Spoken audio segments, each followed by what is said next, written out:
చేసినటువంటి నా ప్రియమైన సోదర సోదరీమణులందరికీ మన ప్రభువును రక్షకుడునైన యేసుక్రీస్తు వారి శ్రేష్టమైన నామములో మీ అందరికీ శుభములు వందనములు తెలియజేస్తూ నేటి ఆరాధనకు ప్రేమపూర్వకంగా సగౌరవంగా ఆహ్వానిస్తూ ఉన్నాను.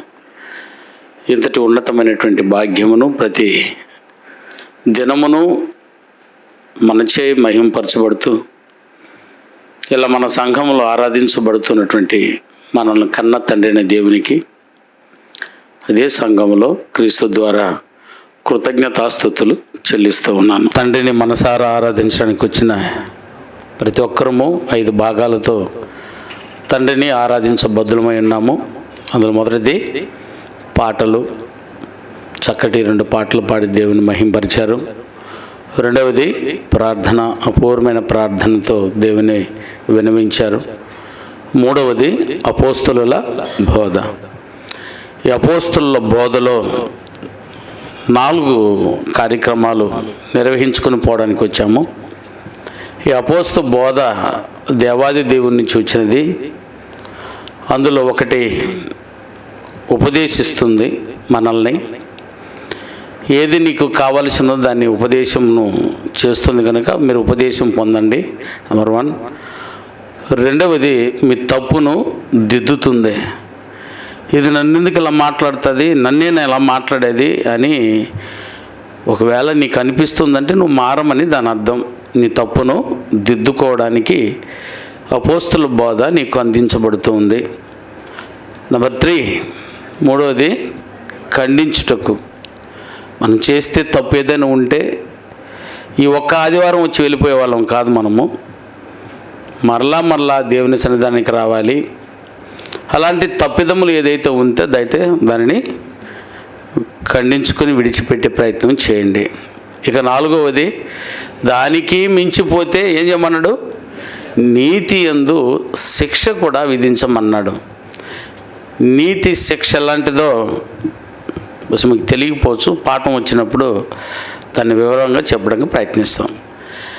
ఈరోజు ఈ ఆరాధనలో, ఈ అపోస్తుల బోధల్లో మీరందరూ ఎదురు చూడాలి.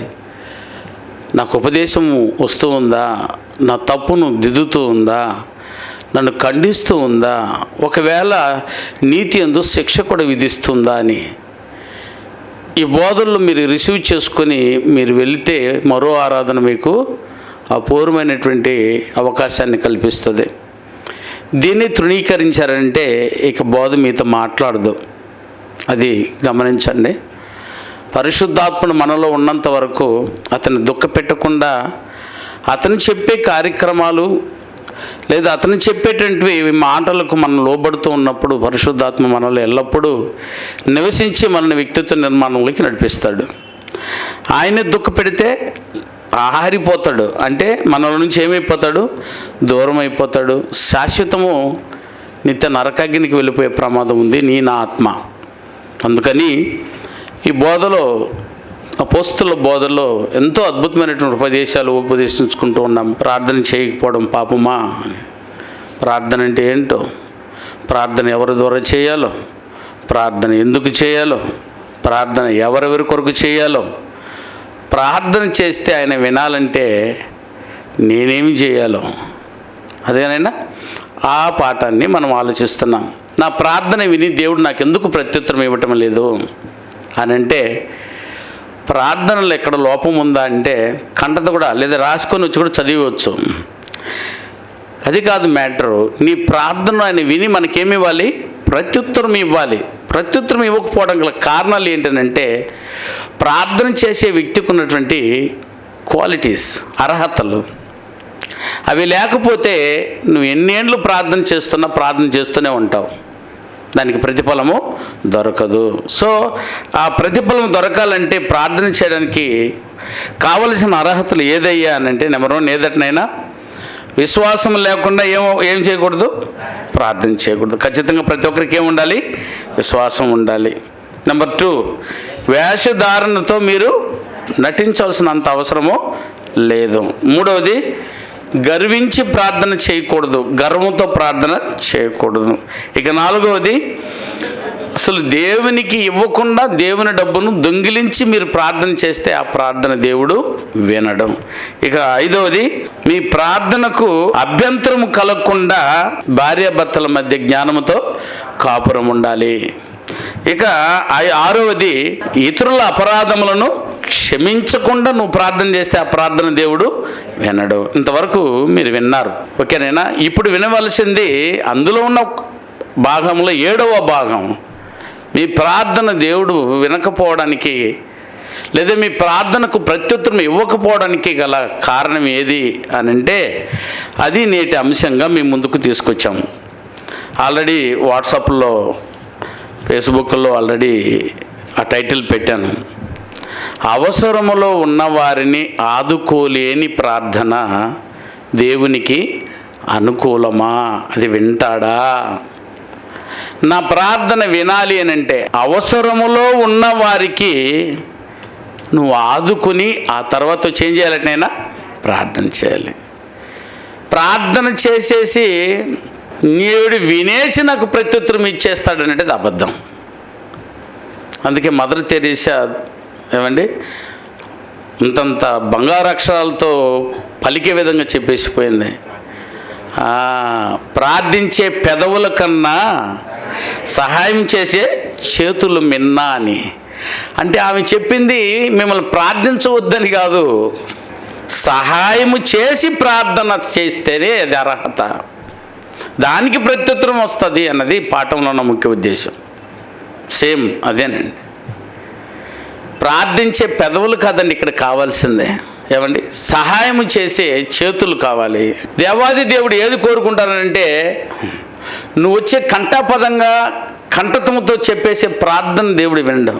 టేప్ రికార్డ్ ప్రార్థన అంటారు చూసారా, అది అవసరం లేదు దేవునికి. నీవు చేసి ఆ తర్వాత వచ్చి ప్రార్థన, అందులో ఎవరైనా నీ కంట కనబడి నీ సోదరులు కానీ ఎవరైనా కానివ్వండి వారి అవసరతను నువ్వు తీర్చగలిగి ఉండి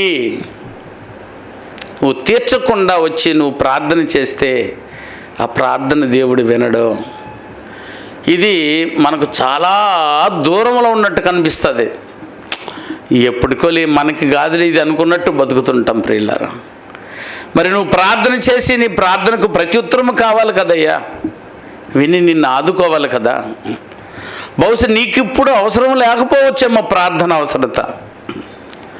ఒక్కసారి ఇటు వెళ్ళండి, హాస్పిటల్ సైడ్ కానివ్వండి, కుటుంబాల విజిటింగ్కి వెళ్తే వారి బాధలన్నీ చెప్పి మా కొరకు ఏం చేయండి, ప్రార్థన చేయండి అని అంటారు. అంటే ఇప్పుడు దాన్ని అర్థం ఏంటైనా వారి దగ్గరికి వెళ్ళి మనము ప్రార్థన చేయడం అంటే గబగబా కళ్ళు మూసుకొని ఉచితంగా వచ్చేది కదా దేవాస్తోత్రాలు. ఇప్పుడే లేయాలి ఆయన, ఇప్పుడే ఆర్డర్ ఇస్తున్నా, ఇట్లా ఆర్డర్ వేసి వస్తారు నాయన. 10 రూపాయలు నీ చేతుల నుంచి ఒక ట్యాబ్లెట్ అన్న కొనివయ్యా, చిన్న మందన్న కొనిచ్చేసి తర్వాత ప్రార్థన చేయి, తొందరగా ఆ బిడ్డను కోలుకునేటట్టు తిరిగి రాని. ఆ బిడ్డకు రోగమును ఎందుకు ఇచ్చాడనంటే అయ్యా నువ్వు చేస్తూ అని, ప్రార్థన చేద్దామని కాదు, నువ్వు సహాయం చేసి అప్పుడు నా దగ్గరకు వస్తావు అని ఎదురు చూస్తుంటాడట దేవుడు. ఇదే కొరత. ఆ మాట చదువుతుంటే నిజంగా ఇట్లాంటి మాటలు కూడా చెప్పాలనుకుంటున్నాడా దేవుడు అన్నది నిజంగా బూప్స్మోసాయండి ప్రతి ఒక్కరికి. చదువుతారా ఆ మాటను? ఏమండి వినేస్తాడులే, చేసేస్తాంలే అని అనుకుంటున్నాం మనము. నో, ఒక్కసారి ఆ వాక్య భాగాన్ని చదువుంచండి. యెహెజ్కేలు గ్రంథము 33వ అధ్యాయం 31వ వచనాన్ని దయతో చూడండి ప్రియులారా. నా జనులు రాదగిన విధముగా వారు నీ యొద్దకు వచ్చి నా జనులైనట్టుగా నీ ఎదుట కూర్చుండి నీ మాటలు విందురట, వింటారు కూడా, విందురు గాని వాటిని అనుసరించి ప్రవర్తింపరు.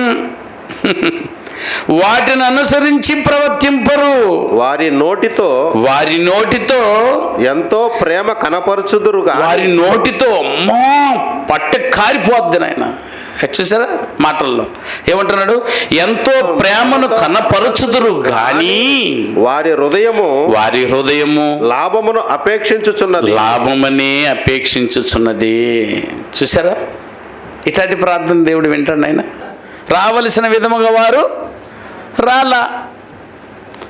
మొదటి పాయింట్ 10 గంటలకు వచ్చేవారు కరెక్ట్గా 10 గంటలకు వచ్చేసారు అనుకోండి, ఈ వాక్యం వర్తిస్తుంది, అదని గెలుస్తారు. దీన్ని కూడా గెలవని వాళ్ళు బోల్డ్ మంది ఉన్నామని. రావలసిన విధంగా వచ్చిన వారిని గురించి మాట్లాడుతుండే ఇక్కడ. నేనేమంటానంటే రావలసిన విధంగా రాని వారు కూడా ఉన్నారు. ఏ విధంగా రావాలి? ఆయన కోరినట్టు.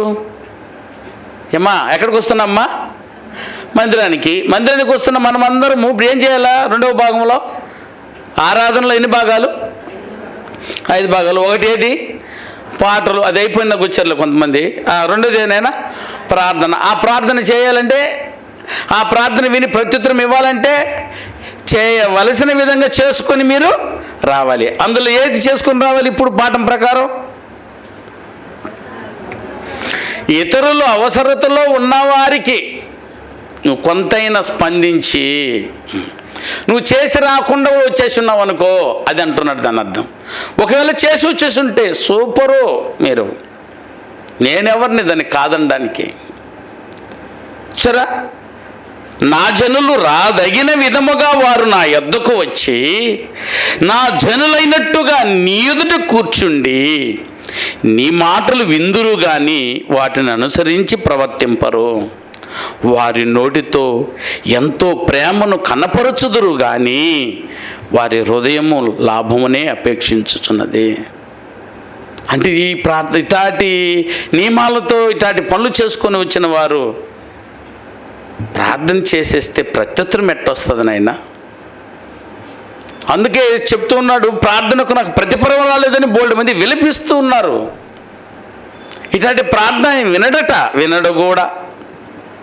కీర్తనల గ్రంథం 22వ కీర్తన 2వ వచనాన్ని చూడండి బ్రదర్. నా దేవా పగలు నేను మొరపెట్టుచున్నాను. అయ్యా ఇప్పుడట పగలంతా నేను మొరపెట్టుచూ ఉన్నాను, రాత్రి వేళను చాలకపోతే రాత్రి వేళలో కూడా నేనేం చేస్తున్నాను బాబు? మౌనంగా ఉండటం లేదు. మౌనంగా ఉండటం లేదంటే ఏం చేస్తున్నాడు అని అర్థం? ప్రార్థన చేస్తూ ఉన్నాను. అయినను ప్రార్థన చేయమన్నారు కదా బాబు, ప్రార్థన చేసేస్తున్నా. ఎప్పుడెప్పుడా? పగలంతా, తర్వాత రాత్రి అంతా కూడా చేయుచున్నాను. అయినను నీవు నాకు ఉత్తరం ఇయ్యకున్నావు. ఏమో ఎందుకు ఈడు అని అనగలిగే ధైర్యం ఉందా మనకి? లేదు. రావలసిన విధముగా వచ్చి ప్రార్థన చేయటంలా అది ప్రార్థన ప్రాబ్లం. నా ప్రియులు, ఒక్కొక్కటి దాటుకొని వస్తున్నాము. నేను ఇది కూడా చేసేద్దాం, నేను ఇలా వచ్చి చేసి ఉంటే వినుంటాను దేవుడు అని అన్నాడు అనుకో, నాకు చెప్పుంటే చేసి ఉన్నా అని ఈజీగా నా మీద దోసేయగలిగిన అన్నదమ్ములు మీరు. చెప్పలేదు కదా నువ్వు, చెప్పుంటే మేము ఇన్ని చేసుకొచ్చిన ఇది చేసి ఉన్నామా అంటారు. అందుకనే నేనంటున్నా ఇప్పుడు, సరే జాగ్రత్త అమ్మ, రావలసిన విధంగా వచ్చి కూర్చొని ప్రార్థించండి తల్లి. నా మీద చాలామంది కోపాలు పడలేదు. మీరు కోపమే పడాలి నా మీద, మరి నేను కాదు పడాల్సింది, మీరు పడాలట. చూసారా? క్రమంగా టైంకి రాలేదు, లైన్గా కూర్చోండి, మీ పిల్లలు అదుపులో పెట్టుకోండి. చూసారా? ఇన్ని తంటాలు ఉండకూడదు. ఈ కెమెరా వాళ్ళు, ఈ సెట్ వాళ్ళు, దయతో ఇవన్నీ చూడు అడిగితే బాధ నా మీద. ఒకసారి ఆలోచించండి, మీరు ఏ పని అయితే చేయనిచ్చించుకొని ఇక్కడికి వచ్చి ఉన్నారో ఆ విధంగా మీరు సిద్ధపడి రాకపోతే, ఆ పనిని మీరు అలాగూ చేయకుండా మీరు ప్రార్థన చేస్తే ఆ ప్రార్థనకు ప్రత్యుత్తరం రాదు నా సోదర. రాసిపెట్టుకోండి, మీరు జవాబు రాదు దేవుని దగ్గర నుండి. నువ్వు రాత్రంతా కాదు, పగలంతా కాదు, ఇంకా ఓటి తీసుకొని కూడా మీరు ప్రార్థన చేస్తే ఆ ప్రార్థన కూడా దేవుడు వినడు. నీకు ప్రత్యుత్తరం రాదట. ఏమంట? ఎందుకు రాదయ్యా అని అంటే, విలాప వాక్యములు ఏడుస్తూ ఇర్మియా గారు చెప్తున్నారు. విలాప వాక్యములు 3వ అధ్యాయము 8వ వచనం చూడైనా, నేను బ్రతిమలాడి మొర వినినను నా ప్రార్థన వినబడకుండా నేను బ్రతిమలాడి ఏడ్చేసి మొరలిడినను మొరపెట్టినను నా ప్రార్థన వినబడకుండా నా ప్రార్థన ఆయనకి వినబడకుండా తన చెవి మూసుకొని ఉన్నాడు. తన చెవులను మూసుకొని ఉన్నాడట. ఎందుకు తెరుచుకుంటాడా? భయం వేస్తున్నాను ఈ మాటలన్నీ చదువుతుంటే. ఎవడు బట్టినా వాడు ప్రార్థన చేసేద్దాం అంటాడు తొందరగా, ముందుగా దిక్కుమంటది. ఎందుకు ప్రార్థన చేస్తాడా? ప్రార్థన చేసేదానికి ఇన్ని క్వాలిటీస్ వెతుకుతున్నాడు ఆయన, ఇన్ని క్వాలిఫికేషన్స్ వెతుకుతూ ఉంటే నువ్వు అవలీలగా దేనికైనా ప్రార్థన చేసే తప్ప. ప్రియులారా, ఇంకా యామరకండి నాయన ఈ బోధల్లోని మోసాలు నేను ఇవన్నీ. ఒక ఆమె ప్రార్థన చేస్తూ ఉంది, విన్నారా లేదా? ఫేస్బుక్లో పాస్టర్ గారు రమ్మన్నాడట, వచ్చి జరా ప్రార్థన చేయమన్నాడు. మీ దగ్గర ఏ నోటు ఉందో ఆ నోటు తీసుకొని ఆ నోటు పట్టుకొని ప్రార్థన చేయండి. అట్టేగయ్యా, నోటు తీసేసుకొని ప్రార్థన చేసేసింది. 500 అటది, అవునండి. 500 రూపాయలు నోటు తీసుకొని ప్రార్థన చేసింది. ఎంత అయిపోయిందంటే ఆయన 1,10,000. నా దేవ, ఎన్ని రోజులు చేస్తాను చర్చి బిల్డింగ్ కట్టిమ్మని. ఏంటర్రా ఈ నటన? మా ప్రార్థనను వినలేదే ఇంకా నువ్వు తండ్రి, మేము ఎక్కడో కొరత చేస్తున్నామని వెతుకులు ఆడుతుంది, దేవులు ఆడుతుంది మనసు. ఎక్కడో పొరపాటు చేస్తున్నాం మనం. మరి ఎందుకు ఇంత తొందరగా వినలేదు దేవుడు? దీనికి ఎందుకు ప్రతిఫలం ఇవ్వలేదు? ప్రతి ఒక్కరిలో ఉంది ఈ తపన, బాధ, ఈ కొరత. లేకపోతే అన్నీ అడిగామా? ఒక దాని మీద ఒకటి, ఒక దాని మీద ఒకటి, ఒక దాని మీద ఒకటి. 500 నోటు 1,10,000 ఎట్టయిపోయింది నాయన. నమ్మమంటారా? దీన్ని కాసుకొని కూర్చున్నారు మతోన్మాదులు. పూ అని మూస్తున్నారు నాయన దాన్ని, మనల్ని కారు మూసే పనులు చేస్తున్నారు నాయన వీళ్ళందరూ.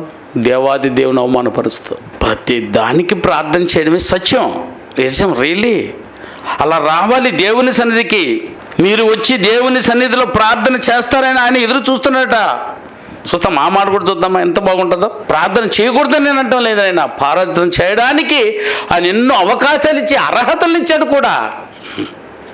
వచ్చి నా దగ్గరకు వచ్చి ఎలా ప్రార్థిస్తే బాగుండు చెప్తున్నాడు. చూస్తాను ఆయన చెవులు మూసుకోకుండా ఉండాలంటాడంట ఆయన. యెషయా గ్రంథం 29వ అధ్యాయము 12 నుంచి 13 వచనాలు చదువు బ్రదర్. మరియు నీవు దయచేసి దీన్ని చదువుమని చెప్పి 13 చదవండి. ప్రభు ఇలాగు సెలవిచ్చుచున్నాడు, ఈ ప్రజలు నోటి మాటతో నా యొద్దకు వచ్చుచున్నారు. నోటి మాటతో నా యొద్దకు వచ్చుచున్నారు. ఏం చేయట్లేదు ఆయన? క్రియలు చేయట్లే, నోటి మాట మాత్రం తీసుకొస్తున్నారు. పాస్టర్ గారు, నా కొడుకు సుబ్బరాముడు, ఆయన కొరకు నువ్వు ప్రార్థనలు జ్ఞాపకం చేసుకోవాలా? సరే అమ్మా అంటే చేసేద్దాం. ఏడపోతే ఏంది వీడబ్బ సొమ్ము అయితే కదా అది. చూడు ఎంత మాత్రం. ఈ ప్రజలు నోటి మాటతో నా యొద్దకు వచ్చుచున్నారు, పెదవులతో నన్ను గణపరుచుచున్నారు, కానీ తమ హృదయమును నాకు దూరము చేసుకుని ఉన్నారు. తమ హృదయమును నాకు దూరము చేసుకుని ఉన్నారు. వారు నా ఎడల చూపు భయభక్తులు మానవ విధులను బట్టి వారు నేర్చుకునినవి. ఇట్ట రాకూడదు, ఇట్ట వస్తున్నారు. ఏ విధమైన చేతనే నా యొద్దకు వచ్చుతురని ఎదురు చూస్తున్నాడు దేవుడు. కానీ ఆ రూపంలో రావట్లేదే. ప్రతి ఒక్కరు ఆయన సన్నిధికి వచ్చుచున్న వారందరూ చూడండి, హృదయం ఇంట్లో పెట్టేసి వస్తున్నారు. సార్, హృదయం ఎట్ట పెట్టేసి వస్తున్నారంటారా? ఇక్కడ బాడీ మాత్రం కూర్చుంది కొంతమందిది, వాళ్ళ మొహాలు నాకు తెలుసు. వారి మనసంతా మటన్ బిర్యానీ మీద ఉంది. ఇప్పుడు ఏం తెచ్చారో తెచ్చుంటారు ఇంట్లో. అప్పుడు హృదయం అక్కడ లేదా అంటే మీ ఇంట్లో పెట్టొచ్చినట్టు కాదా అది. ఈరోజు ఒకవేళ మీరు పని బాటలు వదిలేసి ఏ పని అయితే ఎంచుకొని పనికి పోయి ఉండాలో ఆ పని మీదే కూర్చొని ఉంటుంది, కానీ బాడీ మాత్రం ఏడుందా? ఎదురుగా. దీనివల్ల ఇలా దేవునికి ఏమైనా ఆదాయము? హృదయం లేకుండా పెదవులతో నన్ను కనపరిచి లాభం ఏంటి? నీ ప్రార్థన ఎందుకు, నీ పాట ఎందుకు నాకు అంటున్నాడు దేవుడు. కానీ మరి ఎట్ట రావాలి? క్రియల చేత రావాలి. సిద్ధపడి ఆ ప్రార్థనకు తగ్గ అర్హతను తీసుకొని వచ్చుకొని కూర్చొని ఎవరేని ప్రార్థిస్తున్నారు ఏమని దేవుడు వెతుకుతున్నాడట. ఏనైనా అందరూ అలాగ వస్తే ఎంత బాగుండో. ఎందుకు వినడనైనా టపిమని వింటాడట శూద్ర పాఠంలో. కానీ నేను మొరలెడుతున్నాను, నా మొర నువ్వు వినటం లేదే దేవా, ప్రత్యుత్తరం నాకు ఎందుకు ఇవ్వడం లేదనంటే ప్రత్యుత్తరం ఇవ్వకపోవడం గల కారణం ఇదేనైనా. మీరు ఎవరికి సహాయం చేయకుండానే వచ్చేస్తున్నారు బాబు. నీ వీలైనంత వరకు వాళ్ళకి ఆమె ప్రార్థన చేసినట్టు 1,10,000 ఇచ్చి రావద్దునైనా మీరు. అదిగో నువ్వు తింటున్న పిడికిడి అన్నంలో అయ్యా అని వచ్చి అవసరంలో నిజంగా లేనివాడు నటించే వాళ్ళకి వద్దు. మా అనంటే అంత అన్నం పెట్టేసి వచ్చేసి ఉంటే ఈరోజు ఈ ప్రార్థన ఎంత విలువైందో మీరు చెప్పండి. విందురు, ఈ పాఠంలోనే విందురు. నా ప్రియులు గుర్తించండి ఆయన. ఒకవేళ ఇంతవరకు అలాంటి గుణం మన దగ్గర లేకపోయి ఉంటే, బిచ్చి కాలువలు ఎత్తుకోపోసేంత కఠినమైన మనసు మనకు ఉంటే రోజుతో వదిలేద్దామని. దానివల్ల లాభం ఏమైనా? కాలువలో పోసేదానికంటే ఒక కడుపులో పోస్తే ఎంత బాగుంటుంది. ఈ ప్రార్థనకు అర్హుడు కదా నువ్వు. అంత కఠినత్వం ఎందుకునైనా? నువ్వు బిగిపెట్టేస్తూ ఉంటే, నీ ఆహారాన్ని నువ్వు బిగిపట్టుకుంటే నీకు పైనుంచే వచ్చే ఆహారము అది ఇంకొకరు ఇవ్వాల్సిందే కదా బాబు. వాళ్ళు బిగిపట్టేస్తే మనకు వాటర్ రావాల్సింది శ్రీశైలం నుంచి, వాళ్ళు తెలంగాణ వాళ్ళు దాన్ని బిగబట్టేస్తే సరే వాళ్ళ కింద మనం ఉన్నామని వారు బిగపడతారు. కానీ పైనున్న వారు శ్రీశైలానికి కూడా పైన డ్యామ్ వాడు ఇంకొక రాష్ట్రం వాడైతే వాడు బిగబట్టేస్తే చచ్చిపోతాము. మనుషులు ఒక్కరు భూమి మీద బతకరు. ఎందుకనంటే ఇది మీది కాదు. ఈ సర్వ సృష్టిని సర్వమానవాళి కొరకు సృష్టించిన సృష్టికర్తది. ఇది సమన్యాయంగా పంచుకొని బతకండి అయ్యా. ఇదిగో నువ్వు చిన్న కష్టం ఎక్కువ లాభం సంపాదించే ఒక అపూర్వమైనటువంటి కష్టపడి ఉద్యోగం సంపాదించుకున్నావు, వ్యాపారం సంపాదించుకున్నావు, వ్యవసాయం సంపాదించుకున్నావు, ఉంది కదా నీ దగ్గర. నీకున్న దాంట్లో కొంచెం అంట పెట్టిరండి. ఏంది సార్ నాది ఆయనకి ఇచ్చేసేది, ఇదేం పోదు ఇది. ఎందుకు ఇమ్మంటున్నాడంటే నువ్వు ఈ లోకంలో అలా ఉండిపోవడానికో పంచిపెట్టుకోవడానికో సంపాదించుకోవడానికి వచ్చింది కాదయ్యా. మరో లోకానికి వెళ్ళవలసిన ప్రయాణం ఉంది నీకు. ఆ లోకానికి వెళ్ళడానికి పెద్ద గేటు ఒకటి ఉంటుంది. ఆ గేటు పేరే తీర్పు. ఆ తీర్పుని దాటావంటే, తీర్పుని దాటాలంటే తీర్పులు నిన్ను అడగనయ్యున్నది. అదిగో నేను ఆకలిగా ఉన్నాను, అంత అన్నం పెట్టావా అని ఆ గేట్లు అడిగితే ఏం చెప్తారమ్మా? మాకు తెలిసింటే మేము పెట్టుండే వాళ్ళం కదా అన్నారు. ఆనాడు యేసు ప్రభు దగ్గర ఉన్న వాళ్ళే. మనం ఆ మాట అనకూడదు నాయనా. దయ ఉంచి ఇంకెప్పుడు కూడా చూడండి, మీ వల్ల అయిన సహాయం. మీరు అప్పు చేసి సహాయం చేసేయని చెప్పట్లా. ఆ త్యాగం ఉంటే ఇంకో గొప్పదే. మీకున్న దానిలో కొంతైనా పెట్టిరండి. ఇలా చేసి వచ్చి నన్ను పరీక్షించండి, నాకు ప్రార్థన చేయు. ఇర్మియా గ్రంథం 6వ అధ్యాయము 16వ వచనం చూడండి. ఆయన మిమ్మల్ని ఏం చేయమంటున్నాడు చూడండి. ఇది కాదయ్యా ఇప్పుడు వరకు చదివిందల్లా వాక్యమే కాదనైనా, మిమ్మల్ని చేయమంటున్న గొప్ప కార్యం గురించి మాట్లాడుతూ ఇర్మియా గ్రంథము 6వ అధ్యాయము 16వ వచనాన్ని దయతో చదువుగా ఎంత అద్భుతమైన మాట మాట్లాడుతున్నాడు చూడండి. నేను చెప్పడం ఈజీ బాబు, బాధలు చెప్పేదే నమ్ముతున్నారు దొంగలు. ఇర్మియా గ్రంథము 6వ అధ్యాయము 16వ వచనం. ఎస్, యెహోవా ఇలాగ సెలవిచ్చుచున్నాడు, అందరికీ ఇలాగూ సెలవిచ్చుచూ ఉన్నాడు. మార్గములో నిలిచి చూడుడి. పురాతన మార్గములను గూర్చి పురాతన మార్గమును గురించి ఒకవేళ వెనక ఏం జరిగిందో విచారించి చూడుడి. మేలు కలుగు మార్గమేది అని అడిగి, అన్నీ తెలిసేసుకొని అందులో ఏం కావాలంటే నీకు మేలు కలుగు మార్గమేది అని అడిగి అందులో నడుచుకుని బాబా బాబా బాబా. ఇంతకంటే ఎవరినని హితబోధ నీకు చేసేది? అపోస్తుల బోధలో మంచి ఉపదేశం ఉందని ఇంతకంటే ఇంకేం బలంగా చెప్పాలో చెప్పండి. ఈరోజు అపోస్తుల బోధలు లేవు అన్ని దిక్కల్లా, వాళ్ళ బోధలు ఉన్నాయి, వారి సొంత బోధలు. కానీ అపోస్తుల బోధ చూడైనా నేను నీకు ఉపదేశిస్తూ ఉంది, చెప్తాను, నిన్ను దిద్దుతూ ఉంది, నీ తప్పును దిద్దుతుంది, నిన్ను ఖండిస్తూ ఉంది, ఇది చేయకూడదు నువ్వు వాటని శిక్ష కూడా ఇస్తుంది. ఈ చూసే ప్రతి రెఫరెన్స్ నిన్ను ఈ 5 భాగాలలో, ఈ 5 భాగాల్లో 3వ భాగమైన అపోస్తుల బోధలో ఇదిగో 4 భాగాలుగా నిన్ను సంరక్షిస్తూ రక్షిస్తూ వస్తూ కాపాడుతుంది. దీనికి నువ్వు లొంగిపోయావు అనుకో, నువ్వు దీనికి నీ జీవితాన్ని అప్పగించుకున్నావు అనుకో, నువ్వే దైవమో.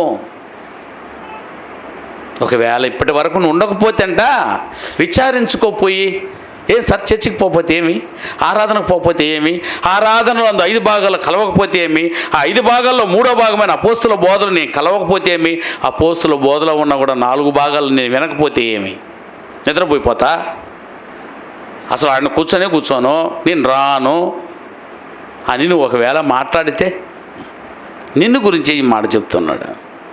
పోయి విచారించుకో. అలా కూర్చొని ఉండిపోయిన వారు ఏం చేశారు ఒకసారి వినండి. వచ్చి మందిరానికి వచ్చి కూడా ఆరాధించకుండా 5 భాగాలను చేయకుండా వెళ్ళిపోయిన వారి పరిస్థితులను ఒకసారిట విచారణ చేసి తెలుసుకుంటున్నాడు. వారిని గురించి ఎత్తి చూపించమంటే బోల్డు సందర్భాలు ఉన్నాయి. ఏమేమైపోయారు, చెప్పిన దాన్ని చెప్పినట్టు చేయక మోసం చేసిన, పరిశుద్ధాత్మని మోసం చేసిన వారు అదుగోనైనా కార్లు ఆరకుండానే కాటికి వెళ్ళిపోయారు. ఎన్ని ఆధారాలు చూపించమంటారు చెప్పండి. విని దాన్ని గైకున్న వారు చూసారా, విచారించి దాన్ని తెలుసుకున్న వారు చూసారా, ఈరోజు మనకు పాఠాలుగా ఉన్నారు వాళ్ళు. మరి నువ్వు పాఠంగా వెనక వారికి ఉండొద్దు. పలానా వాళ్ళు ముత్యాలపన్న సంఘంలో ఉండేవాళ్ళట, వారి గొప్ప కార్యాలు చేసేవాళ్ళు. నిన్నైనా విచారించి తెలుసుకుని కొందరు మారని, నీ కొరకు నువ్వు మారకపోతే పోతివి, నీ భావి తరంలో ఉన్నవారికైనా మారయ్యా. అంత అన్నం పెట్టిరాబు, నీ కొత్త చీర ఇచ్చేవద్దు, కానీ ఒక పాత చీర ఏదైనా ఉంటే ఇవ్వ లేని వాళ్ళకి, నీ వల్ల అయినా సహాయం చేయవు. అందుకని దీన్ని చేయిస్తూ ఉన్నాము. దీన్ని కూడా భారంగా ఫీల్ అయితే మనం ఏం చేయలేం కదా నాయన. మేము ఏమి లేని వారు మమ్మల్ని చేయమంటావు ఏంటి అని మాట్లాడతారు వెనక్కి చేరి. నీ కొరకే కదా ఈ మాట మాట్లాడుతున్నావు, తీర్పును తప్పించుకుందామని. బిగపెట్టి నువ్వు ఎవరికి ఇవ్వకుండా నువ్వు పెట్టుకుని నువ్వు నిత్య నరకాగ్నికి పోయినా పర్వాలేదా బాబు? ఉన్న దాంట్లో కొంత నువ్వు దేవునికి ఇచ్చేసి నువ్వు వ్యక్తిత్వాన్ని సంపాదించుకుంటే ఇది కదా నిన్ను తీర్పును దాటిస్తుంది. ఇది సత్యం కదా. ఈ మాట చేదుగా ఉందా, కష్టంగా ఉందా? మొన్నటికి మొన్న ఇది 3వ సంవత్సరం కొప్పేడు వాళ్ళు, మీరందరూ చూసిన వాళ్ళే కదా. నిరుపేదలు కలుపుకి నాటుకుపోయి వచ్చేవారు. నైనా ఈసారి కూడా చెప్పండి, నెల్లూరు వాడిని చేయమంటే చేస్తాను. నేను అడిగితే నా బిడ్డలు కాదనరు. చేయమంటారా మమ్మల్ని? వద్దన్నా, మేము చేస్తామన్నా. చేయను, మరి చేయని చూద్దాం. చూశారుగా వీడియోలో. ఒకసారి ఆలోచించండి ప్రియులరా, ఎక్కడెక్కడో ఎవరన్నా అడిగితే ఇవ్వగలరు. నేను అడిగితే ఇవ్వగలిగిన వాళ్ళు కూడా ఉన్నారు. వాళ్ళకి కదా వెళ్ళిపోద్ది ఈ దీవెనలన్నీ. అప్పుడు నేను కష్టపడి మీకు వాక్యం చెప్పేది ఎందుకు? ఎవడో పొందుకునే దానికి నేను ఎందుకనండి మీతో పోరాడడం? అక్కడ వెళ్ళిపోయి అలా బ్యాగ్ తగిలించుకొని అలా తిరిగి అడుక్కొని తీసుకొచ్చేసి ఒక్కొక్కరిని కాపాడమంటారు చెప్పండి? కాపాడేస్తాను. ఇదే మాట చెప్పానండి ఆ బిడ్డలకు కూడానే. చీర ఇచ్చారు, దుప్పట్లు ఇచ్చారు, అన్నం పెట్టారు, కంటి వాళ్ళకి కళ్ళు అద్దాలు ఇచ్చారు. వారి స్తోమతలోనండి. 3 సంవత్సరాలకంత ఇంత లాస్ట్ సంవత్సరం వేరు, ఈ సంవత్సరం వేరు.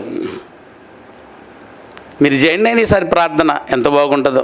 సాక్ష్యం మన పిల్లలు, వాళ్ళ కష్టాలు. వీళ్ళు లేకపోతే అన్నదానం క్లోజ్ అయిపోయి ఉండాడా, ఏదైనా వచ్చింది వడ్డేసిండేవాళ్ళు. ఒక పకడ్బందీగా వచ్చి దాన్ని సిద్ధపరచుకొని ఒకసారి చూడండి, స్థిరత్వంగా దేవుని దగ్గర నిలిచిపోయేటట్టు అపూర్వమైన క్రియల ప్రియమైన వాళ్ళరా మీ చేత చేయిస్తున్నది. ఎన్నమాటే మాట్లాడుతున్నాడు. ఇవి నిలిచిపోయేవి దేవుని దగ్గర. విచారించుకొని చూడు ఒకసారి. సత్క్రియలు చేసిన వారు ఎవరు నాశనమైనట్టే కన్నా ఏ అధ్యాయంలో చూడగలరైనా? సత్క్రియలు చేసి నాశనమైన వారు వీళ్ళు. ఇదిగో వారు ఇలాంటిలో నరకాగ్నికి పోయేటట్టు వారు పాతాళంలో వేదనకరమైన స్థలంలో ఉన్నారని ఒక్క రెఫరెన్స్ చూపించండి. ఈ బైబిల్ పట్టుకుని ఇంక స్టేజ్కి రాను నేను, మిమ్మల్ని అడగను అసలు. నీ మనసు కఠినమైపోయి బిగపట్టుకుంటున్నావు నువ్వు. నీ వల్ల అవ్వగలిగినది కూడా చేయలేకపోతున్నావు. మరి ఎట్టనైనా నీ ప్రార్థన విని, నీ అవసరంలో ప్రార్థన చేసినప్పుడు నీకు ఎట్ట సహాయం చేసేయమంటావు ఆయన్ని? నీకు అవసరం రాదా? ప్రార్థన అవసరమే మీకు రాదా? ఇప్పుడు ధైర్యంగా ఉంటారులే, బలంగా ఉంటాము, ధనం ఉంది, బలం ఉంది, సమయం ఉందని చెప్పి వెర్రవేగొచ్చు మనము. ప్రియుడా, ఒకరోజు వచ్చి కూర్చొని వస్తుంది.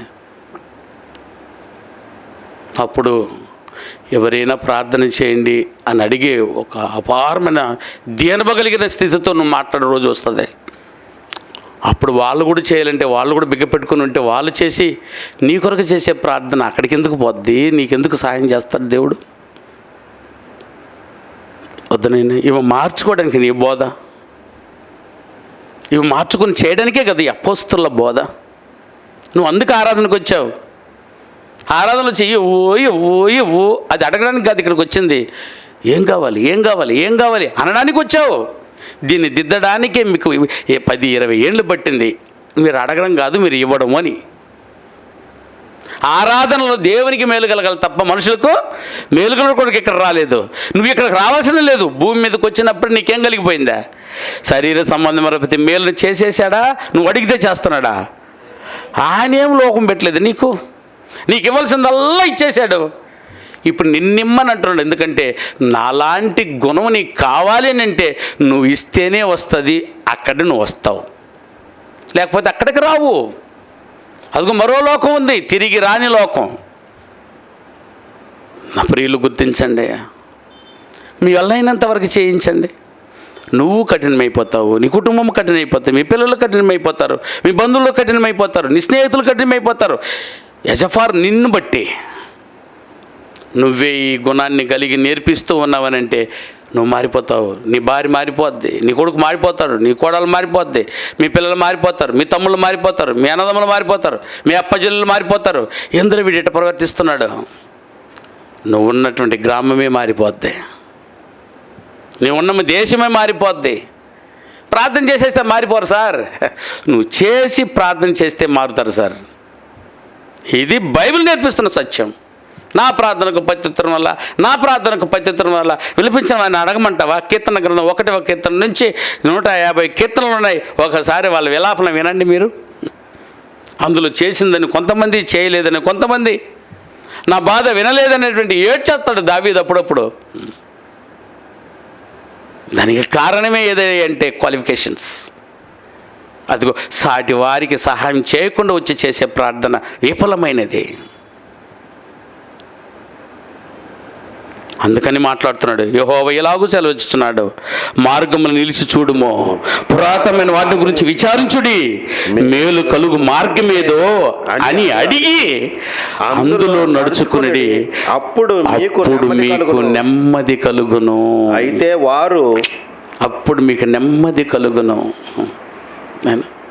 నువ్వు మర్చిపోయి ఉంటావు అడగడం కూడా. నువ్వు మర్చిపో. నన్ను ఆయన మర్చిపోయేవాడు కాదు. ఏనైనా మీరు గిన్నెడు చన్నీళ్ళు ఇస్తేనే ఆయన ఏం చేస్తానన్నాడు? దాన్ని మర్చిపోవటకు నేను అన్యాయస్తులను కాను అన్నాడంటే నువ్వు ఇచ్చిందల్లా గుర్తుంది నేను ఆయనకి. ఏమ్మా నువ్వు మాట్లాడితేనే రాసేసుకుంటుంటానంటే, నువ్వు మాట్లాడిన మాటే రాసుకోగలిగే శక్తి ఆయనకు ఉందనంటే నువ్వు చేసిన దాన్ని ఎట్ట మర్చిపోతాడు చెప్పు నాయన, చెప్పమ్మా. అందుకు చెప్తున్నాడు ఈ కింద మాటలో, అప్పుడు మేము అందులో నెమ్మది కలుగును అని చెప్తే, అయితే వారు ఇది అండర్లైన్ చేయనండి అందరూ. ఇది ఎంత బాధేస్తుంది చూడు మాటలు. మేము అందులో నడుచుకున్నామని పోరా పోరా పోరా పిచ్చోడా అంటున్నారు. నిజరా? ఎంత ధైర్యమేనన్న ఈ మాట వాళ్ళకి. ఏమంటారట? మేము అందులో నడుచుకోమని చెప్పుచున్నారు. మేము నడవము ఏంటి ఇప్పుడా? చెప్పు.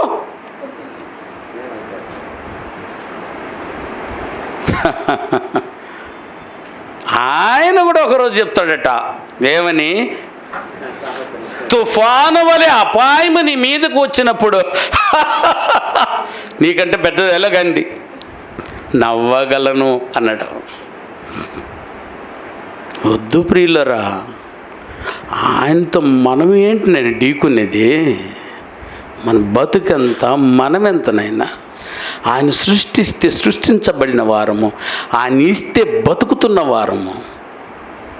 ఆయన కనికరాన్ని కోరాలి కానీ ఎదుగు ఆయనకి విరుద్ధంగా ఉండి ఏమో పోరాడగలను చెప్పనైనా మేము చేయము అని అంటే ఆయన చెప్పడనైనా.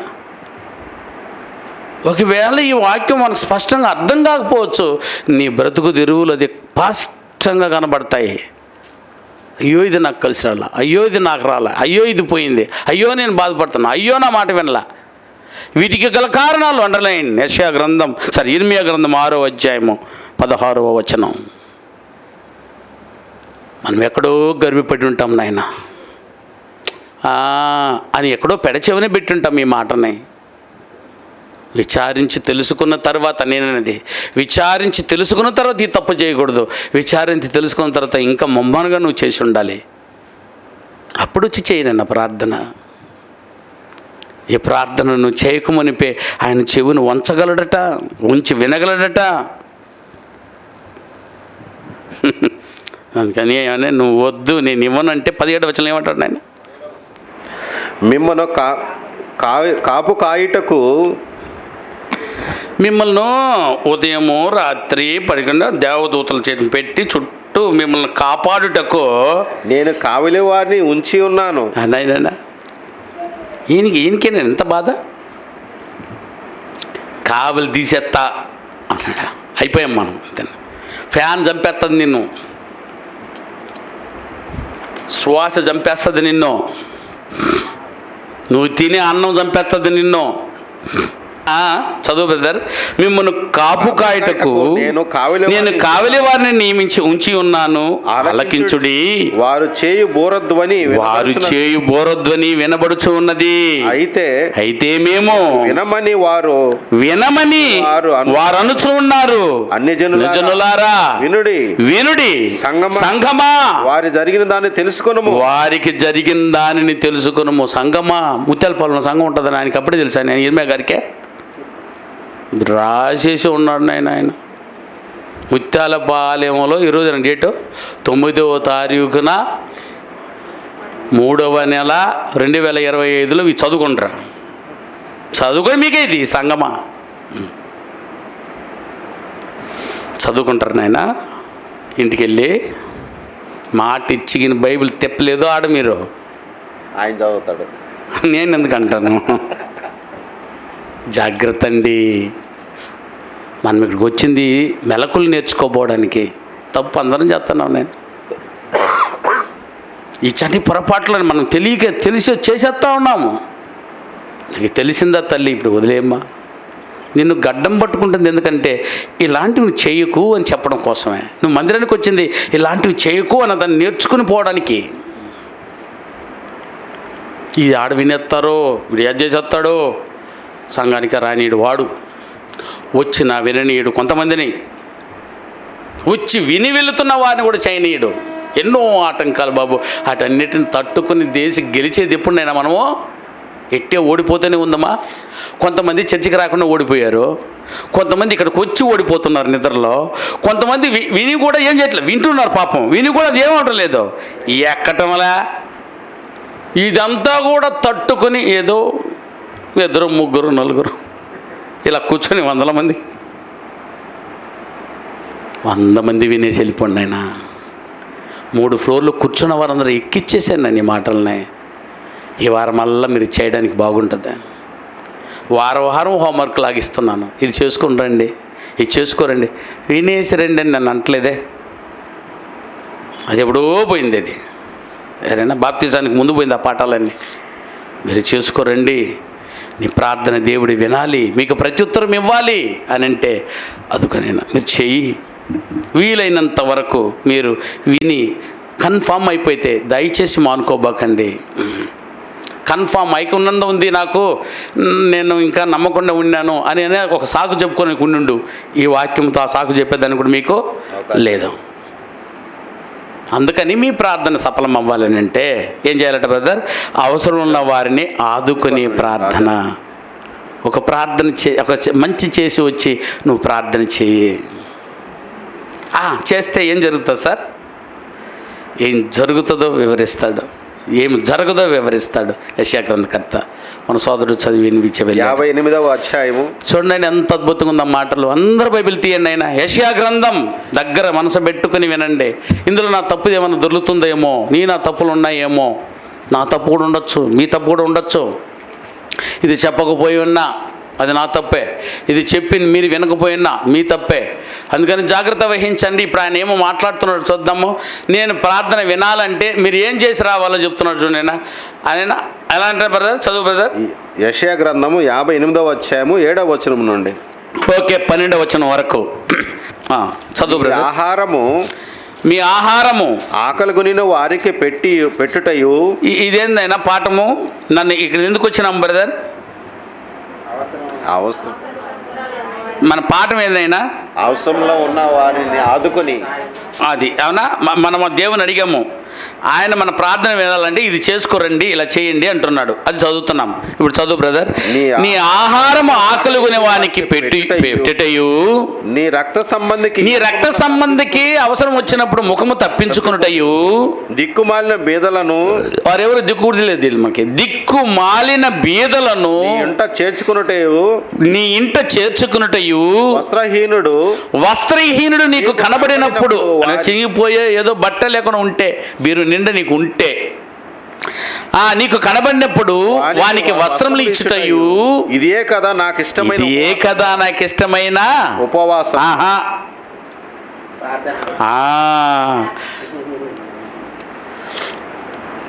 ఇది పాఠం. ఇది నా ప్రార్థన. ఇది ప్రార్థన చేసేదానికి ముందు చేయవలసిన పనులు. ఉపవాసంలో కూడా ఏం చేస్తాం బ్రదర్? ప్రార్థనే కదా. దాని పేరు ఏంటి? ఉపవాస ప్రార్థన. అది ప్రార్థన లేకుండా ఉపవాసం అది పనికిరాదు. అది ఉపవాసంతో కూడుకున్న ప్రార్థన. ఇక్కడ అంటే అంత ఎలిజిబిలిటీ ఉంది వాళ్ళకి, అర్థం చేసుకునే కెపాసిటీ మీకు కూడా ఉండాలి. మరి దానికంటే ఎక్కువ ఉండాలి. మరి వాళ్ళ దగ్గర నుంచి నేర్చుకుంటున్నారు కాబట్టి. చూడు ఇంకా కిందకేమన్నాడు అంటే, మీ ప్రార్థన వినాలంటే దేవునికి ఇష్టమైన ప్రార్థన ఏదేదట? ఇదే కదా. 7వ వచనం నుంచి మళ్ళా, నీ ఆహారమును ఆకలి కొనేవానికి పెట్టండి. పెట్టేశారండి, పెడుతూ ఉన్నారు. సూపర్, నేను లేదంటలేదు. నెంబర్ 2, నీ రక్త సంబంధికి ముఖం తప్పించుకోదనైనా ఈ రోజు పెడితే రేపన్నా మారుతాడని, అటు ఏదో ఒక అవసరం ఆదుకోండి అయినా వాళ్ళని. ఆ తర్వాత దిక్కుమాలిన బీదలు ఉన్నాయినా, వారు ముక్కు మొహం కూడా తెలియని వాళ్ళు మనకు తిరుగుతుంటారు వీధుల్లో. అక్కడ కనబడితే ఎవరికి అంత అన్నాం. వస్త్రహీనులకు నిన్న ఏం జరిగిందనంటే బ్రదర్, ఇది ఎత్తుకోపోయి కూర్చొని రాసుకొని వస్తా ఉన్నాను. కరెక్ట్గా ఇవన్నీ ఎక్కించుకొని వచ్చినా ఒక ఆయనేమో లిఫ్ట్ అడిగాడు. చాలా అవసరంలోనే ఉన్నాడు పాపం. నేను ఈ ధ్యాసలో ఉన్నాను. నెక్స్ట్ అతను ఆపింది నాకు అర్థమవుతోంది, కానీ నేను పోయి వచ్చేస్తానే ఉన్నా. ఎవరు కొంత దూరం దాటేసుకుంటున్నా, నువ్వు ఆ పాఠం చెప్పబోయేది అంటుంది నా మనసాక్షి. నిజం చెప్తున్నా మీ ఎదుట. ఇంకేం నువ్వు పోయి పాఠం చెప్పేదాడా? లిఫ్ట్ అడిగితే నీవలేదు నువ్వు అనడా నన్ను మొహం మీదనే. లిఫ్ట్ ఇస్తే ఇంకొక భయం, ఇవ్వకపోతే నీ దగ్గర భయం. ఎట్ట చూడండి ఆయన. అందుకని ముందు వాడు దిక్కుమాలిన వాడు బేదా అది చూడు. అప్పుడు ఒక ధైర్యం వచ్చింది. అన్నీ బాగుంది, బైక్ కొనగలడు వాడు. నన్ను లిఫ్ట్ అడిగాడు. నిజంగా నడవలేక ఆయనే కనబడుతుంటే నేను తిప్పుకొని పోయి కూడా ఎక్కించుకున్నాను. నీ మనసాక్షి అడిగిన వెంటనే తిప్పు కూడా ఎక్కించుకొని వచ్చినా చాలా రోజులు ఉన్నాయి. నాయనా నిన్నే గద్దిస్తుంది నాయనా, నువ్వు చేయకపోతేనా. నువ్వు ఎట్లా చెప్తావు అసలు? అదిగో ఎంత బాగా రాసుకున్నాను, నాకే రాసుకున్నాను. మీకు దీన్ని చదివారో లేదో నాకు తెలియదు. ఇక్కడ లేచినప్పుడల్లా ఆ భయమే. ఎదుటి వానికి బోధించి నీకు బోధించుకున్నావా? ఎందుకనైనా వెండి మన ప్రార్థన గతుక్కు మనం కొడుతూ ఉంటే మనం ఎందుకు చేస్తాం ఈ పనిని? ఇది నా ప్రార్థన అంటున్నాడు, ఇది నాకు ఇష్టం అంటున్నాడు. పెట్టేసి ఆయన ఇష్టాన్ని కొట్టేయండి ఆయన. లేకపోతే మీతో అన్నాను కాదు నేను. ఎప్పుడు చూసినా ఇయ్యి చెయ్యి 66 పుస్తకాలు, మరి అదే ఉంది. మరి ఇంకేమైనా చెప్పమంటారు? నన్ను ఏం చెప్పమంటారు? లేని దాన్ని తీర్పును దాటుకోవాలంటే ఇది చెయ్యి అనే చెప్పాలా. నన్ను ఎవరు నన్ను నా పిల్లలందరూ చెప్పగలిగిన వాళ్ళే ఇదే రండి అయ్యా ఈ వాక్యాన్ని చెబుతురు, ఈ మాట చెప్పకుండా చెప్పాలా. ఏ మాట?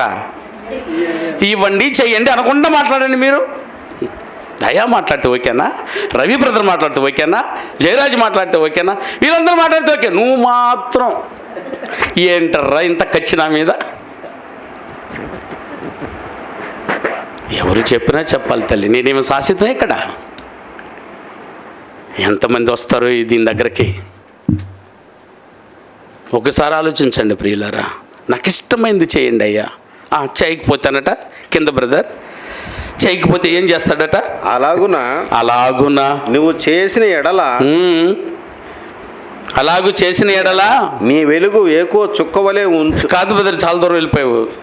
దిక్కుమాలిన బేదలను నీ ఇంట చేర్చుకున్నటయు, వస్త్రహీనుడు నీకు కనబడినప్పుడు వానికి వస్త్రం ఇచ్చుటయు ఇదే కదా నాకు ఇష్టమైన ఉపవాసము. అలాగను నువ్వు చేసిన ఎడలా ఎట్లుంటావంట బ్రదర్ అని చెప్పిన ప్రకారం మీరు చేసిన ఎడలా నీ వెలుగు వేకు చుక్కవలే ఉదయించును. పలానా ఆయన ఉన్నాడు ఎడా, ఫలానా సంఘం ఉంది ఇక్కడ, ఫలానా సోదరులు ఉన్నారు ఇక్కడ. పుల్పిట్ మాట్లాడుతూనే ఉంటుంది, పుల్పిట్ మైక్ నిన్ను గురించి చెప్తూనే ఉంటుంది సోదరా. నీ ప్రతిరోజు ఈ మైక్ చెప్తున్నది మీకు తెలియటం లేదేమో. పేరు పెట్టి చెప్తుంది మైక్. ఇదిగో ఫలానా ఆయన ఫలానా దాని కొరకు ఇచ్చాడు, మైక్ సాక్ష్యం. బోర కొడుతున్నాడు ఏంటి వెనక చేరి అని అంటున్నారట. బోర అది చెప్పమనిన సత్యం. నీ బాధ ఏదంటే నువ్వు ఇవ్వటం లేదు కాబట్టి నీకు ఆ బాధ వచ్చింది. ఏమనైనా రూపం మారదే, అందుకే చెప్తుంది సాక్ష్యం. అలాగను నువ్వు చేసిన యెడల నీ వెలుగు వేకో చొక్క వలె ఉదయించును. వేకో చొక్క ఎప్పుడు వస్తుంది నాయన? దాని పేరే వేకో చొక్క. భలే ఉంటుంది నాయన చొక్క. మీరు ఇప్పుడు చూసారు దాన్ని? చొక్కలన్నిటికంటే అది కలకల ఉంటుంది. వా అందరూ ఉంటాము, అందులో ఏమి లింగం అరే అది కాదు, స్పెషల్. నో, ఫలానా సోదరుడు, ఫలానా సోదరి మని సంథింగ్ దేర్ ఇస్ స్పెషల్. తీర్పులో స్వస్థత నీకు శీఘ్రంగా లభించినట్టు ఏమని బ్రదర్ దాని అర్థం? ప్రతిఫలము ఈ ప్రార్థనకు వెంటనే. నా తండ్రి ఆ అన్నను చూడు, ఆ అక్కను చూడు తండ్రి, ప్లీజ్ తండ్రి తొందరగా ఆయన బాగు చేసి మళ్ళీ నాకు ఇచ్చే తండ్రి అని నేను అడిగితే నా ప్రార్థన అట్టే వినేసేయాలి. వినేయాలంటే పైన ఉన్నదాన్ని నేను చేయాలి. కింద ఏమన్నా చూడు బ్రదర్, స్వస్థత నీకు శీఘ్రంగా లభించును, నీ నీతి నీ ముందర నడుచున్న. వాట్ ముందర ఏది నడుస్తుంది నేను మామూలుగా? పాపం నడుస్తాయి. మన ముందర నడిచేది ఏంది? ఇప్పుడు నడిచేది ఏంది? నువ్వు ఇలా చేస్తే నీ ముందర నీ వెనక ఏమి నడుచున్నాడు ఆయన తిమోతికి రాస్తూ?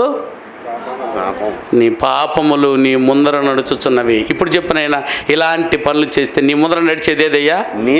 నీతి అని ఏమన్నాడు బ్రదర్? యెహోవా మహిమ నీ సైన్యపు వెనుక, యెహోవా మహిమ నీ సైన్యపు వెనుక నుండి వెనకటి భాగమున కావలి కాయను.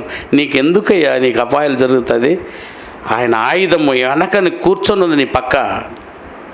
అప్పుడు నీవు పిలవగా యెహోవా ఉత్తరం ఇచ్చును. అప్పుడు ఎప్పుడు చేస్తే అప్పుడు వింటాడట. నేనేమని కల్పించుకుంటున్నా జయరాజ? మీరు విన్నారే, రండి రా అయ్యా మీరిద్దరు రావాలి, పాలు మారారు అనుకోండి అయిపోయినాడా. ఈరోజు మీరు ఎంతటి వారు తెలుసా? మీరు అది ఇంతకు వాక్యం నేను అనట్లేదు ఏంటంటే, అప్పుడు నువ్వు పిలవగా ఏమంటాడట బ్రదర్? యెహోవా ఉత్తరం ఇచ్చును, నువ్వు మొరపెట్టగా నేనున్నాను. అబ్బా ఇంతకంటే ఇంకేం కావాలో చెప్పేసాను. ఆయన సీఎం ఉన్నాడంటే కూడా నాకు వద్దు. నేను కూడా ఏమండి, నాకెవరు ఉండాలా? సీఎంలను కన్నా నా తండ్రి ఉండాలి నా వెనక. మనకు సీఎం అనుకుంటే ఒక రాజకీయ నాయకుడు అడుగుంటే ఇంకా పట్టలేమో వాళ్ళని. కొప్పేట్లు ఎంత పెద్ద కార్యక్రమం చేశారే, ఎమ్మెల్యే పిలుచుంటే ఏమే, మండలాఫీసుని పిలుచుంటేమే, ఎవరిని పిలవమంటావు, ఎందుకు పిలవమంటావు అంటే వారిని మేము అడుక్కోలేదే వాళ్ళ దగ్గరికి వెళ్ళి. నా బిడ్డలు చేస్తున్నది నా దేవుడు చూడాలి, ఎమ్మెల్యేల కంటే గొప్పవాడు నా దేవుడు. ఈ బిడ్డలను వాళ్ళు దీవించాలి, దేవాది దేవుడు. రాజకీయ నాయకులతో నాకేం పని అని అటన్నీ వద్దని నేను అంటం లేదు, నేను మాట్లాడుతున్నది సబ్జెక్ట్. అప్పుడు ఆయన నామాలు వినాలి, వాళ్ళు వారు విని ఏం లాభం నాకు. నా దేవుడు వింటే నా వెనక ఉంటాడమ్మా. మనుషులు నమ్ముట కంటే యెహోవాను ఆశ్రయించితే మేలు. రాజులు నమ్ముట కంటే, రాజులను మంత్రులను నమ్ముట కంటే ఎవరు నమ్మండి? యెహోవాను నమ్మండి బ్రదర్ సిస్టర్. కింద ఏమన్నా చూడండి, నువ్వు మొరపెట్టగా నిన్ను నేనున్నాను నిన్ను ఇతరులు బాధించుటయు వేలు పెట్టి చూపి తిరస్కరించుటయు చెడ్డదానిని బట్టి మాట్లాడుటయు నీవు మాని. ఇదన్నా ఇది చిన్న క్రియలైనా దీన్ని తీసేయండమ్మా, చించిందే వద్దు. ఇంత మంచి పని చేసి ఈ పని చేస్తారా? కొంతమంది అట్ట ఇది చేస్తారు అది చేస్తారు. మనకు ఆయుష్ పెరుగుతుంది ఎందుకంటే చేయవలసిన దాన్ని చేయటము, చేయరాని దాన్ని విడిచిపెట్టడం. దీని పేరేంటి? సంపూర్ణ క్రియలు. సంపూర్ణ క్రియలు అనే అర్థం ఏంటంటే చేయవలసిన వాటిని చేయడము, చేయరాని వాటిని విడిచిపెట్టడము. అంటే ఇవన్నీ మీరు ఇంటికి వెళ్ళి ఇంకా అధ్యాయం అంతా కూడా చదువుకోండి, ఆయన చాలా బాగుంటుంది. అది కాక యోహాను రాసిన మొదటి పత్రిక 3వ అధ్యాయము 16వ వచనం నుంచి దయతో చూడండి బ్రదర్. ఏమండి? ఆయన మన నిమిత్తము తన ప్రాణం పెట్టెను గనుక దీని వలన ప్రేమ ఎట్టిదని తెలుసుకొనుచు ఉన్నాము. మనము కూడా సహోదరుల నిమిత్తము మన ప్రాణమును పెట్టు బద్దులమై ఉన్నాము. ఈ లోకపు జీవనోపాధి గలవాడై ఉండి, అది వివరిస్తున్నాడు. ఎలాగనంటే ప్రాణం పెట్టడం అంటే కసకసగా గొంతు కోసుకొని చచ్చిపోవడం కాదు. వాడి కోసం ఏం చేయాలట బ్రదర్? ఈ లోకపు జీవనోపాధిని కలిగిన వాడై ఉండి, జీవనోపాధి కలిగిన వాడై ఉండి, ఈ లోకపు జీవనోపాధి కలిగి ఉన్నావు కదా, కలిగి ఉండి తన సహోదరునికి లేమి కలుగుట చూచి అది అన్నాడు. అది అక్కడ నీ ఎదుటివారికి చిన్న కష్టంతో ఎక్కువ ఆదాయము, కష్టపడితే పాపం ఏదో ఆదాయం అని వచ్చింది, ఇంకొంతమంది కాలు ఇరిగిపోయిందో, చెయ్యి ఇరిగిపోయిందో, పనికి పోలేకపోయాడో, ఏదో సమస్యతో కూర్చొని అన్నం లేకుండా ఉంటే అని దాని అర్థం. ఉంటే తన సహోదరునికి లేమి కలుగుట చూచియు అతని ఎడల ఎంత మాత్రమున కనికరము చూపని వాని యందు దేవుని ప్రేమ ఎలాగ నిలుచును, దేవుని ప్రార్థనకు ఉత్తత్రం ఎలా వచ్చును, వచ్చునా? కొట్టేసి రాసేద్దామాడా వచ్చును అని. రాదు. నీ బైబిల్ మాత్రమే కొట్టేసుకోగలవు. కొన్ని కోట్ల బైబిల్లో ఉన్నాయి, దాన్ని నువ్వు కొట్టలేవు. ప్లీజ్ అండి, ఎన్ని రోజులు ఉంటామో తెలియట్లేదండి. చాలా ఇబ్బంది కనిపించే పరిస్థితులు కనిపిస్తున్నాయి. క్రైస్తవం ఎట్లా ఉండబోతుందో కూడా అర్థం కావట్లేదు. ఈ లోకం ఎట్ట గడుస్తుందో అర్థం కావట్లేదు. దినంలాగా ఉంది నాయన. నా ప్రియులు ఆలోచించండి, నువ్వు చేస్తే ప్రార్థన నీ వెనక దేవుడు వచ్చి నిలబడిపోయి ఉండాలా. అలాంటి క్వాలిఫికేషన్తో ప్రార్థన చేయంటే ఒక్కరము కూడా అర్హులము కాము. మనము చేయమంటే చేసేస్తున్నాం. ఈ క్వాలిటీతో రండి అని అన్నారు అనుకున్నాను. ఎంతమంది ఉంటాము నేను ఎదురు? ఈ క్వాలిటీ ఉన్న వాళ్ళే విరవండి అని అన్నాడు అనుకోండి, ప్రభు బల్లను ఖాళీ ప్రభు బల్ల. ఆలోచించండి, మన ప్రార్థనకు ప్రత్యుత్తరం రాకపోవడానికి ఇటు చిన్ని కార్యాలండి. ఏదైనా ఇదేందబ్బా నాకేమో నచ్చట్లేదు ఈ మాట అని నువ్వు కఠినపడి నువ్వు వెళ్ళిపోతావో, లేదు నీ హృదయాన్ని నువ్వు కఠినపరుచుకుంటావో, లేదా వాక్యము కరెక్టే చెప్తుంది అని నువ్వు మారిపోతావో, ఇదే నేడే నీకు రక్షణ, అద్భుతమైనటువంటి రక్షణ.